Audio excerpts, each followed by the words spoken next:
Welcome back to another episode of TVGP's Critical Misses. I'm your host, Boston. Joining me as always is Moonpear. Hello. We're here for 1995's, the pair to the last movie, The Net. 1995's The Hackers. Not The Hackers, Hackers. Also Right. probably The Hackers, but you know. Correct. Did we Hack mention the- yet that this was season 29, episode 3? I can't remember if we do that.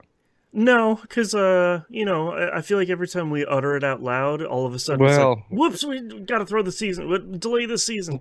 So, yeah, let me tell you about the thing I frequently forget and then have to do rushed last minute when we're recording Wayward Sons. right. Yeah, this is season something episode. I don't know. Okay. Yeah, so this is season blank, episode blank, movie blank, 1995. Yes. Yeah, so we're here to talk about hacking the planet with hackers. Probably the most famous part that I remember from this movie. Hack the I planet. have no idea, dude. So you haven't seen this before, correct? Correct. I have not seen this before. I have not been introduced to this movie. I only know who's in it based on what the poster in front of me shows. Okay. Which is probably one of my favorite British actors, Johnny Lee Miller. Minor aside here.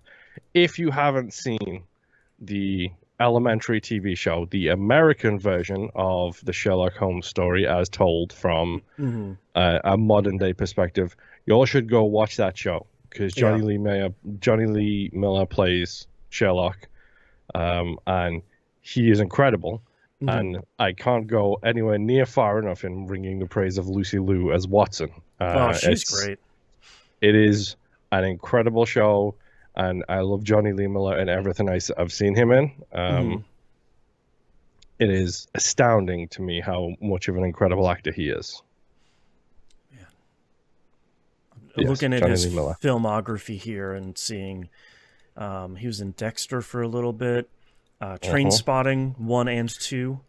Yep, if you wanna see how horrifically nightmarish he can play it, you should totally check out Train Spotting, which is on Only See It Once.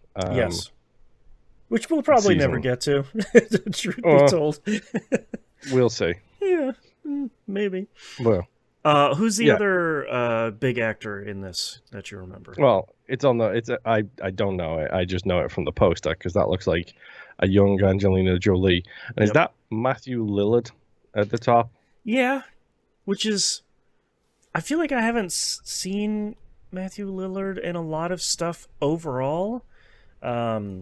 Is he one of the best actors that have ever acted? Because he blends into everything he ever does, and he's so believable in it every time. I mean, he is the psychotic killer in Scream 2. Is it 2? I think he's in, or is it 1? He says he's in 1 as Stu.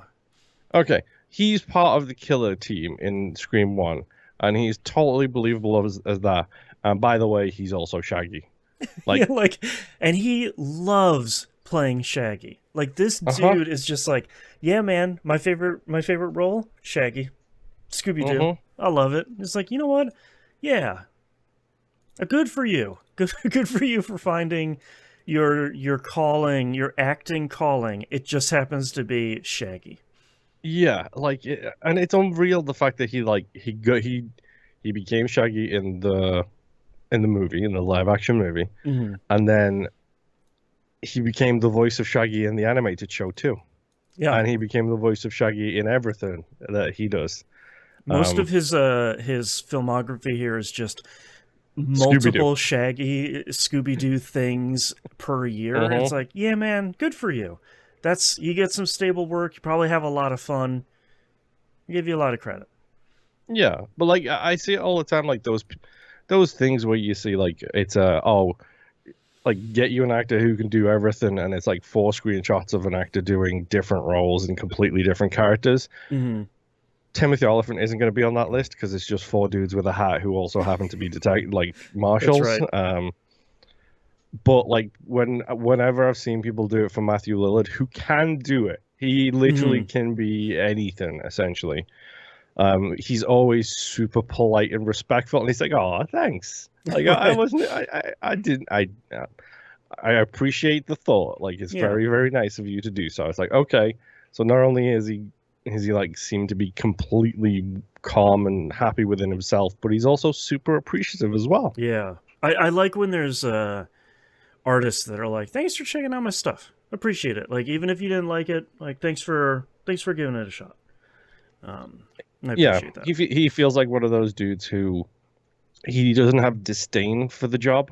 Right. He's just perfectly happy just doing the job and being paid for it. The polar Whereas then, opposite of Bill Murray. oh yeah, and like, but then you also have people like Tom Cruise who take it so seriously, Mm, and then Timothy Olyphant who just thinks that the whole thing is a joke. Like the right. fact that he gets paid to do this is a Right. I joke get to to him. play to like be an actor. That's wild. Who's letting me Uh-huh. do this? What are you guys doing? Yeah, that Yeah. that is just great. So they're the three that I can recognize from this poster that you have up here. Mm-hmm. Literally don't know anything about this movie. Mm-hmm. I I I think this is interesting. Us having hackers kind of back to back with the net because the net takes a more kind of grounded approach, I think, to its uh, view of the internet taking over everything, and I like that hackers um, leans more on the kind of punk side, the Well, Matthew Lillard's got long hair. You've got right, Johnny Lee Miller who's got bleach blonde hair. right. Angelina Jolie looks like she's got an early version of a pixie cut. Mm-hmm. And it's like the I'd rather die before I get an office job sort of thing, uh, Okay, as opposed to the net, which is like, nope, it's I me have an office job. hacking in office. So it's gonna, I think it's gonna be an interesting kind of other side of the coin of 1995 of like, hey, the internet is Mhm. starting to get real big, and what does that mean for pretty much everybody? Yeah. And I wish I remembered more of this movie because I think the thing that's surprising for me as someone who started using computers really really young, and who for me for a long time in my life being good at computers, like sort of whatever that meant, Hmm. was like a foundational part of my identity. And Yeah. I I'm still referred to as the IT guy in my work, despite the fact that I don't right. have an IT job. Right. And you would think that I was born in the early 80s. You would think by the time that Hackers came out in 95, I would have been primed for this to be like a tent pole of my identity as someone who's like 14 and Well, I loves mean, it is for computers. so many people, though, dude. Like, so Right, many people I know hold this thing up on a pedestal. And right. so you're telling me that you don't. And that's the surprising part for me too, that this seemed primed to be this movie is The Matrix literally for made your for you. generation. Yeah, exactly. Like this movie is made for you, specifically person in northeastern Ohio. And it just didn't land with me. I think the way that I think myself and others would have expected. I'm curious to watch it this time and see, does it land with me now, kind of, 20 years later? Um, Hmm. or does it still have any sort of interesting impact other than, yeah, that's what the internet looked like in 95. You got it. The modem noise. Beep, beep, beep, you know. Do you think we get modem noises? Do you think they talk about how many what bot they have? Oh, yeah. There has to be some sort of like, I'm tippy tappy typing, I'm into the matrix, beep, beep, beep, beep, beep, and, I'm in. Hmm. That is the prime era for it to have that noise of just like, oh yeah, people are starting to figure out what that noise is. um yeah, I don't know if you figure out what your baud is, but that'll be, I mean, Who knows? Maybe there's point. a reference to an ISDN line at this point. I don't know when those started, but maybe that'll be the hot internet speeds. Yeah, I don't know. The thing I can like looking at the poster, like their only crime was curiosity. Yeah, okay. That's a good line for a poster. It is a good line. It is a very good tagline. It is a very good poster line. The other tagline here is "Boot up or shut up." Oh, that's really good too. It's a good one. Yeah. My big thing is like, okay, like curiosity is not a crime. Right. Hacking is 100% a crime. Right. Right. You can market it however you want here, man. Uh-huh. It's just like the start of whatever the film was. Sneakers. It's just like the start of Sneakers. Mm-hmm. Like, oh, it's just a harmless prank. No, it's not, dude. And you know it's not a prank. That's right. We saw a famous video game in the last movie in the net. What is the famous computer game / video game we're going to see in this one? There is one? What? Uh-huh. Jesus. What year? 1995? Yeah. I don't know when it came out. I've got to look. Okay. I'm curious to see if it's going to be the same one as the net. It was kind of the big game there. No, I don't. Would you like to buy a copy of? I don't. No. I don't want to watch the 2002 movie either. Thank you. Is it Resident Evil? I'm curious because Resident Evil is 96, and it's not uncommon for productions to get stuff before things came out. That's true. Breaking Bad and the stupid id game that came out. Oh yeah. Or like, when did the demo of Resident Evil come out? Yeah. Was it still called Biohazard? True. But then at the same time, it's like, okay, but that's not really hacking related, but it is dorky related. Mm-hmm. MGS, I think, was 99 or 97, so it's probably it was not a couple MGS. years later, yeah. I should say 97 because 97 was the year of video games. Every 7, I'm telling you, every 7. That's right. 97, 2007, 2017. I'm telling you, it's a couple more years. Yeah. Mm-hmm. Yeah. I feel like there has to be something like that of like, hey man, we got to get back to work. Oh, just hold on, I'm fragging on the internet. When was Quake out? Because if this is about hacking and network speeds, is it Quake? Is it Doom? Yeah, when did Quake World launch? Is it the early world of FPS? Quake released in 96. So still maybe possible. A demo. Yeah. Yeah, what was id putting out in 95? What Unreal Tournament Worlds Apart, was it? Is that the map, the level, the game? Yeah, that's the big one. Yeah, Doom was in 93, so that's probably gets my vote for Doom 1, Doom 2 maybe, because it's that if you're watching it when it came out and you're into computers, that's 99% chance you're playing Doom. Yeah. Yeah. Unreal Tournament was 99 apparently, so probably not that. Yeah, that's a little too far off. And probably not the first Unreal game. Just nobody really played that, even though it was kind of cool. Sure. Yeah. Anywho.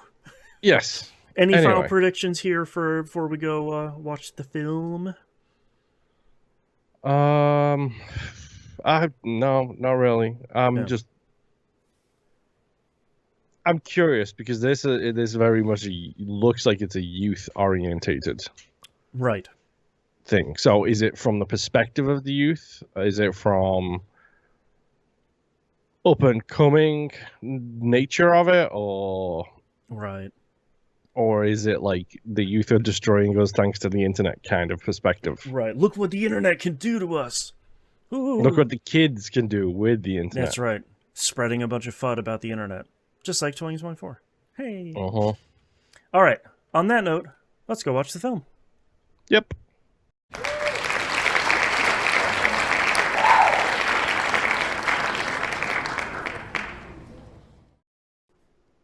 Hello, Moon. We're back from cyberspace. And yes, boy, are my arms tired. Show's canceled. Here we've watched Hackers. Watched 1995 cinema classic Hackers. Uh-huh. Now I understand where Hack the Planet comes from. That's right. Hack the Planet. They're trashing us, Moon. They're trashing the internet. Hack the Planet. I gotta admit, I liked this movie. So, Uh-huh. I did too. I'm not going to burst your bubble on that front. Mm-hmm. But I think we need to talk about the fact that we both came up during a period of hardcore counterculture, and we both jumped into that feet first in our own separate little ways. Mm-hmm. This would have been a foundational work for me had I seen it in 95. Like I suspected we were talking about in the first part, like, this would have been me just being like, yep, this is who I am. Sure, I leaned more of the, like, emo goth sort of persuasion than I did the kind of, like, like misdressed hacker sort of. Yes. I'm trying to describe, like, it's not really like cyberpunk. It's super alternative. Like, it's hardcore there we go. Alternative. Yeah. Because to me, cyberpunk is more about, like, defeating the technology in physical ways. And this is more kind of your dressing in alternative is really, especially in 95, like, that was the most alternative sort of outfits. Yes. And I have really... I mean, it's 100% counterculture. Like, that's literally what this is. This film is, even at the time, about a little-known group of people who are sitting in the background playing quote-unquote pranks on people. Right. And, man, I was listening to a lot of these songs around this time, the time that this movie came out. Oh, it has the Prodigy in it. Of course you will listen to the song. One of the best Prodigy songs. It opens with, I think it's Voodoo Halcyon. People, right? Yeah, it's Voodoo People, yeah. I think it opens with Halcyon On Plus On as well. Never heard of them. Okay. Yeah, Orbitals. It's got, like, Underworld, it's got Orbital, it's got Prodigy, it's got Machines of Loving Grace. Like, it's got all of that stuff in it where I'm like, all right, yeah, I'm still listening to a bunch of this stuff. Okay. Yeah. What's the old rule? You listen to the same band you listened to in your 20s for the rest of your life? Like, I've been getting back into what is it? God Lives Underwater or whatever that group I don't is. even know who that is, dude. Yeah, you would if you knew they were a one-hit wonder, but they're pretty good. Okay. But yeah, like I really liked this movie. I think partly the cold open is incredible, by the way. The reveal that there's just the kid sitting in the chair. It's just in the oversized suit. That's so good. Because they don't make tuxes small enough for him. No, it's really... And, like, them just, like, pumping up his crimes is just really... Oh, man. It's really, really... 1,507 computer systems, the number that keeps coming up. I mean, this, you know what this film is a precursor to? 100% it's a precursor to? Huh. It's The Matrix, dude. Like, this is the real, quote-unquote, real-world equivalent of the Matrix movie, where it looks at the Matrix movie takes it one step further and does a what if everything it was actually fake, but this is very much it. The first half of the Matrix is this movie entirely, where it's just like, what is it? Neo says to Trinity that she broke into one of the biggest, like, secure networks ever. He thought she was a dude. Yeah. Like, yeah, shock of shocks. Right. Well, I really, something that I think it doesn't age super well, but I think I really like it is how they kind of, when you're looking over the city, they're doing kind of a bird's eye view straight down, and they're Don't going you over the say city. that doesn't age very well. That transition to the boards The is transition of it incredible. being in the internet was incredibly cool, and like I think it would have probably been too cheesy back then, maybe, because everything that was like, we're gonna be surfing the internet, we're riding the wave of data, like was trying to display stuff like that, but it never looked as cool, and it never looked as fluid as, here's the you always see the things with like the little mote of light is going through the wiring on the motherboard or whatever. But it having it be analogous to cars driving on the city streets, and that like smoothly morphing from one to the other is like, all right, man, like you kind of get what this is. And Lawnmower Man was 3 years before this, dude. That's wild. This is Talk about a big leap. constrained in comparison to Lawnmower Man. Mm-hmm. Well, and it's interesting too, because we saw a lot of this in our last movie, The Net, which was like, how do you display the things that they're doing without them like typing text onto a screen, because that's not super interesting. And Mm-hmm.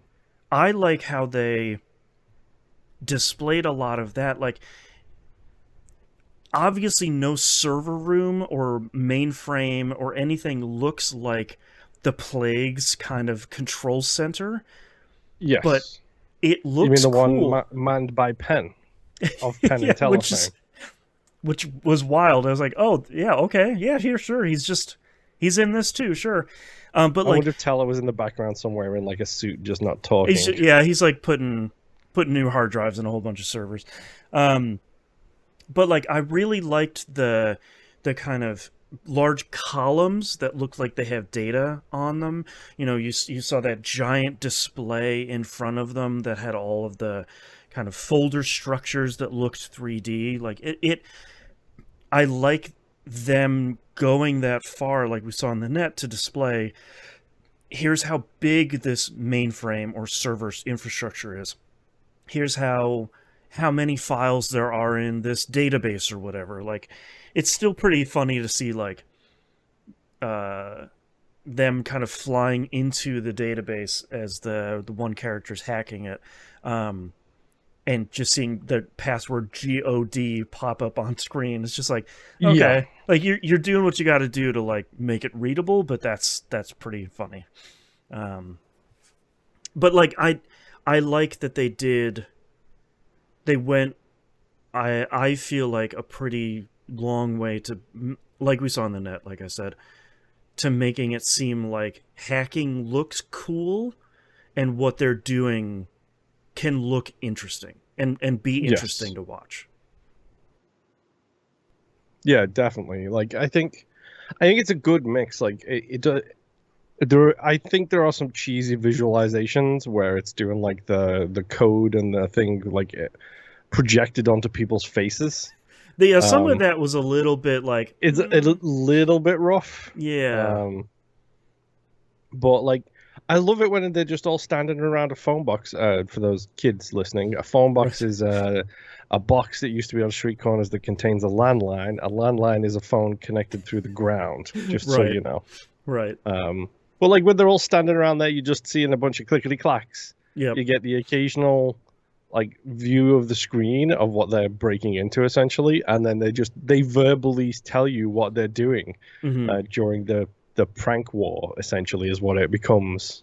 Well, and it's like, especially during the prank war that takes place in like the second half of the movie, I like that you get the combination of them like outside of the Chinese restaurant, where they're watching the corners and making sure that everything is safe. So you kind of get the team social engineering aspect of it. But then on the other side, when it cuts to something else, you're seeing the effects Like, you don't need to see what they're doing because they're cutting up. They're getting his credit card cut up. They're getting him arrested. They're getting him, like, harassed at work. Like, with him just being like, calling about I think it was the health insurance or whatever, and be like, yeah, they're dead. And he's like, I'm what? Just like, yes, like you see the after effects of, as opposed to them just being like, and now I'm doing this. You know, just it's really smart filmmaking that I wasn't expecting out of something like this. It seemed like it would be more about, and now I'm hacking into the SQL database. You know, that sort of thing. Yeah. Yeah. I think. Can we talk about the cast? Like, one of my favorite actors of all time is in this. We talked about it in the first half because he's in the cover, but Johnny Lee Miller is using this movie to prove that he will do anything as part of a role, but still take it seriously.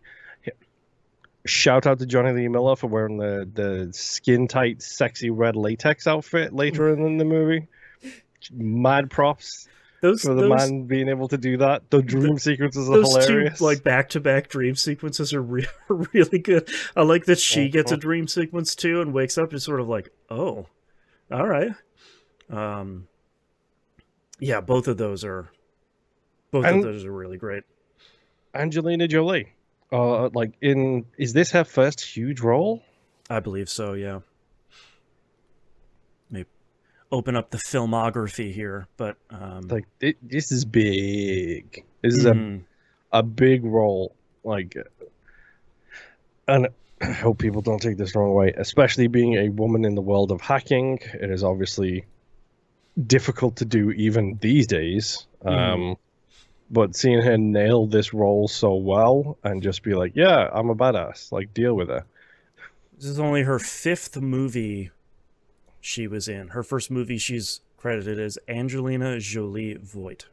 So, like, that's how recent real early she was. But yeah, like, I really like how she and the chemistry. We've talked about this before. Yeah. The chemistry between her and Johnny Lee Miller is palpable. Yep. That would be why they got married after filming this, by the way. Yeah. And I also like that I think it's really believable that all of them love technology in kind of the same way. Like, when she has that incredibly cool laptop that the two of them are really kind of bonding over, the sort of like RISC architecture changes everything, which is hilarious in 2024. But like, they can't.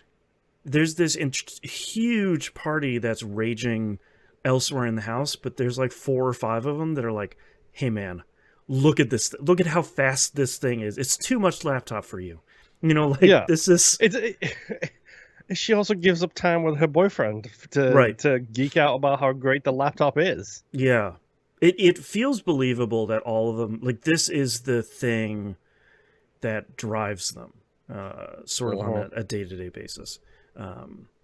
And I like everybody in this film. Like, and even Plague is great as Plague is great. So good in a terrible way.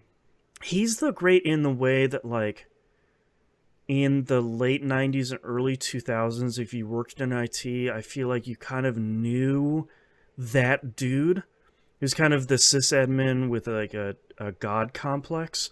Or you like ran into them working with another organization or something, and it was always just like, oh, no, that's not my name. My name is Plague. Right. I'm making fun of him for doing that. Ironically enough, I'm the person who does not go by my real name.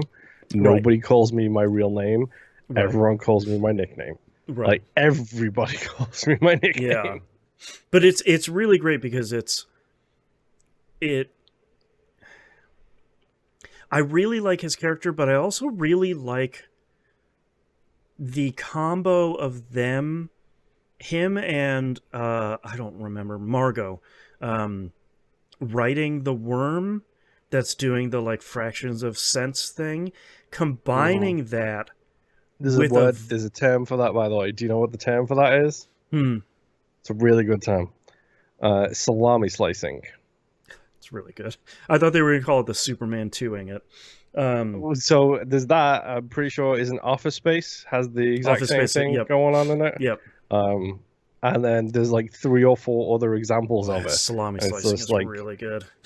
But like, it's a really good descriptor for what it is. There's like, I really like that there's kind of 2 or 3 levels to this, where the 2 of them are reaching the end of the worm's lifespan, where they're hitting that $25 million goal that they're reaching, and then they've found the perfect scapegoats for the virus that they've written. That is, I really like that the virus is going to be affecting real world things. It's not just, oh, the virus is going to be like crashing our computer systems or something. It's crashing these oil tankers. It's like it's capsizing them because of it's overloading the ballasts. And I like that it's not just, we're going to crash your systems, we're going to corrupt your database. It's like, no, we're tipping over these oil tankers, and you have enough of them, and they're all... Because everything is computerized. I love that line, man. Where he's like, just switch to manual control. And it's like, we can't, man. Like, it doesn't exist. It's all computerized. And I like that it was just, they're tipping over, what was it, 4, I think, out of their full fleet of 13 or something like that. So they kind of couldn't... 4 or 6, something like that. Yeah, so they kind of couldn't just stop all production to solve the problem. Like, I thought it was really cool that there is a real world physical counterpart to this virus doing its thing, which I don't think we see that often. Can we talk about the cool hacker names? Yeah, I'm really happy that they gave everybody hacker aliases. Really cool hacker games. Yeah, and I really love that. Now, like, everybody using Crash Override makes a lot more sense, because I sort of never knew where that came from. But wait, is this one you hadn't seen as well? Yeah, I had not seen. I thought you'd seen this bad boy. No. I mean, Crash Override is good, but Zero Cool is better. And I also really love that everybody loses their mind when they're like, dude, it's Zero Cool! 1,507 systems! What's up? Like, he's got celebrity. No cred with the group. Like, he's got no cred at all until, like, he basically say to him, yeah, look, they came to me to try and get me to betray you guys, and I kind of did, but we're going to fix that. Why would they come to you? You're a nobody. No, I'm not a nobody. I'm Zero Cool. Right. Yeah. It's really great. Acid Burn is great too, by the way. Acid Burn is really great. Shout out to the Bamfcast for the end of movie Crash and Burn reference, which is a really nice touch. Crash and Burn is really good. Serial Killer is probably the weakest of all of them, but feels appropriate for that time. Yes, that's Matthew Lillard, correct? Yeah, who does okay in this. I like Matthew Lillard a lot, but it feels like if Shaggy actually got high, this is what Shaggy would be doing. Right. What do you think? This is his audition for Shaggy. Is that's right. Hey, just watch Hackers. I can be Shaggy. It's fine. What is this Shaggy's, whatever the opposite of Persona is? This is Shaggy's version of that? His green Sona. That's right. That's right. So that one's pretty good. Lord Nikon, like, I really there's a reason behind that. Like, I know there's a reason behind that. Like, he hack into the Nikon things. I believe so. Which is, I like the fact that he takes his name after a big job that he did. I don't know, man. These names are so cool. The Phantom Freak is great. Yeah. I also like the younger dude that just can't think of a name for himself. Like an over-eager trucker just wants a call sign. He wants a hacker alias. He's an astronaut, dude. He's like an astronaut trying to put to suggestions of his. I know you don't like the show, but it's very much The Big Bang Theory when when what's his face goes to space and he starts playing Elton John's Rocket Man all the time to try and get the crew to name him that. Right. And then his mother interrupts him and is like, "Do you want Fruit Loops for your breakfast?" And everyone calls him Fruit Loops from that point on. It's that 100% that kind of vibe where he's just trying to come up with his own names. The coolest name. Yeah. And I like that he's the one that keeps messing up. Like, he hacks into a bank across state lines. And they're like, bro, you can't do that. Like, the FBI is going to be on your tail. Like, never cross state lines when you're doing this stuff. And never do it from home, you giant idiot. And I like that his reaction is like, well, if you guys don't tell me anything, how am I supposed to know this stuff? It's like, well, I mean, that's not an unfair point. He has a point, but also he's clearly very talented and he's reaching. He's reaching to impress everybody. Right. And that's where the problems start. Right. And I like that he does the natural thing when he hacks into what is the company's name? Ellingson. When he hacks into Ellingson's system, he's like, well, I'm just going to download the garbage file. Like, it's just garbage files are always just garbage. Like, why would I take anything that's more valuable? Because I need to take something that says I was in there. He happens to take... Turns out the garbage file is a virus inside the system. And proof of the worm doing its thing. Hey, Boston. Yeah. The real villain was capitalism all along again. Hey, man. I just... 3 for 3, dude. 3 for 3. 3 for 3. Are we going to hit a 4 for 4 here? Maybe. But, like, I really do like that they didn't... This one is about all of your life is digitized, but it really wasn't the focus of it. The focus was really they are trying to pin this on us and kind of grabbing each and every one of us to try and squeeze us as much as they can. We just don't know why. They're trying to false flag this. Like, they're trying to flag up the hackers as being the cause of the problem when it's actually not. It's the people inside of the thing. Yeah. So this is one of those movies that I did look into some background on it, and it does my favorite thing in movies ever, which is the core cast, the core group of hackers. They were all flown out 3 weeks before filming began to basically just hang out with each other. So I love when they do that. Just chilling out, just to build a rapport and a chemistry with each other.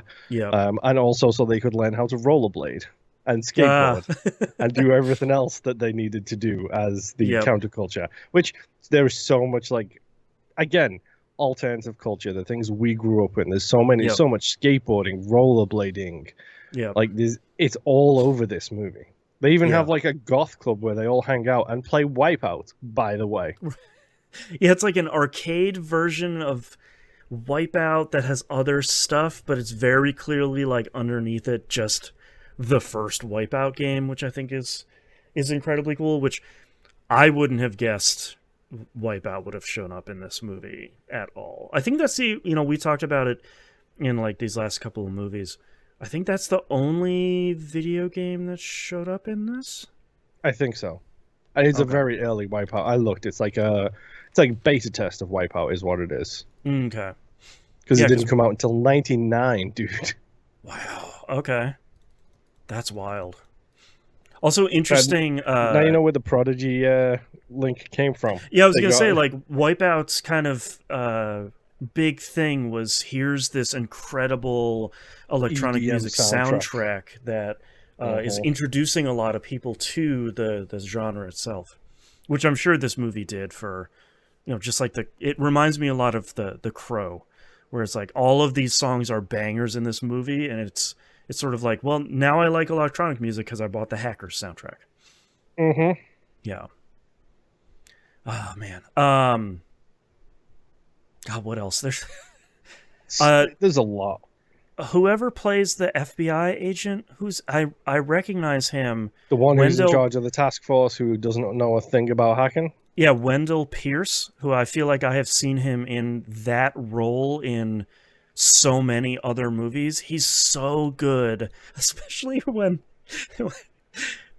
they get when they put his number on the like 1-900 Oh, numbers list, Jesus. and he's just like riffing with the people on the phone. Like that's that's really good. Oh man, I'm trying to think of things I've seen him in. He's in Bad Moms, which is as the principal. That's probably the movie I know him from. He's oh man, he's in a lot of stuff. Sheesh. Yes. I will say I love how, despite the hacking sequences with the projected coding and whatever else and everything, that kind of stuff, I love how based and grounded in reality this is. Yes. Like when they're handing over all those the rainbow manuals, and he's calling them out by what they are. Apparently, that's all real, by the way. Yeah. With like one or two exceptions, like all of that stuff is the real like thing. Oh yeah, that is the book that's got the DoD defense codes. That is the book that's got the power like infrastructure codes in it. It's like, okay, guys, now you're being a little scary. But I love the fact that again the hackers are not. I mean, it's in the name of the movie, but it's not hacking is bad. Like this group that we're talking about, the main ensemble cast, are arguably white hats, people who go in and hack and expose flaws and that kind of stuff. These days, if they got a job in the hacking industry, they'd be referred to as red team. Like that's what they would be referred to as. But those. It's 1995. Those terms don't exist at this at that moment in time. Black hat and white hat, those weren't terms that existed at the moment either. It was just like, well, you're a hacker. Yeah, that's what. It doesn't matter if you're good or bad. That's what you're doing. Exactly, and it's that. Yeah. It's the whole thing that the counterculture fights against is you can't define everybody by one particular thing. Right. And it's really interesting. Like you said, the terms don't exist for it. They're all just called hackers. They're all just referred to as this ambiguous term that is frequently it gets applied to everybody at one point or another. You get put into a slot. That is the slot, and that is what everybody thinks of you. And I don't even think that term existed in '92 for sneakers. You know, like this is kind of a bleeding edge sort of thing where it was probably a lot of people's first brush up against hacking as a thing. And I think to extend your point too, I really like that none of them had like the coolest laptop that didn't exist yet. Like they didn't have the super incredibly awesome computer that was too powerful for a 95. They're running the like 2-inch thick Mac laptops that are like the gray ones with the 3-inch screen. Like they're doing this. Like they've got a backpack to carry those things around. They're so heavy. Like they're using like whatever, like the model that came after the Apple IIe that had the color screens, but like it still used the same disk drive that the Apple IIe did. Like they're using actual. We're also still using floppies at this point, right? Yes, yeah, 3.5, thankfully, not 5.25, but 5.25 was probably sneakers.